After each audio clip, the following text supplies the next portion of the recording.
Hello, good morning po sa inyong lahat. Happy Thursday po. Ngayon po ay November 9, 2023 at ngayon ay tayo tumakbong muli dito sa ating jogging quadrangle. Ito po sa Recuerdo Memorial Park. Yan, so naka 10 round tayo ngayon.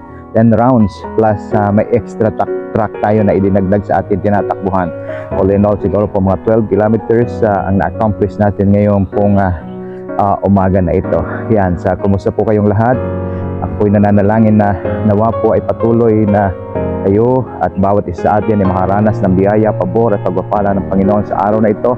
Ano man po ang ating gagawin, ano man po ang ating mga lakad at plano ngayon, dalangin ko na ang pangunguna at direksyon ng Panginoon ay sumaating lahat. Ako'y nananalangin para sa bawat isa sa isang ligtas na maghapon at sa bawat isa na may mga panalangin. Just keep on believing that the Lord our God hears our prayer. I declare that God's favor, power, and mercy be upon each every one of us ngayon po umaga.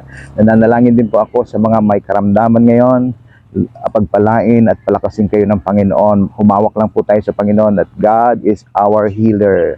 Yan, pagpalain po tayo ng Diyos. Yan, so yan, magandang umaga po. Pagpalain tayo ng Diyos sa araw na ito. Just reminding all of you, running and walking in the morning is good for the heart. Good morning.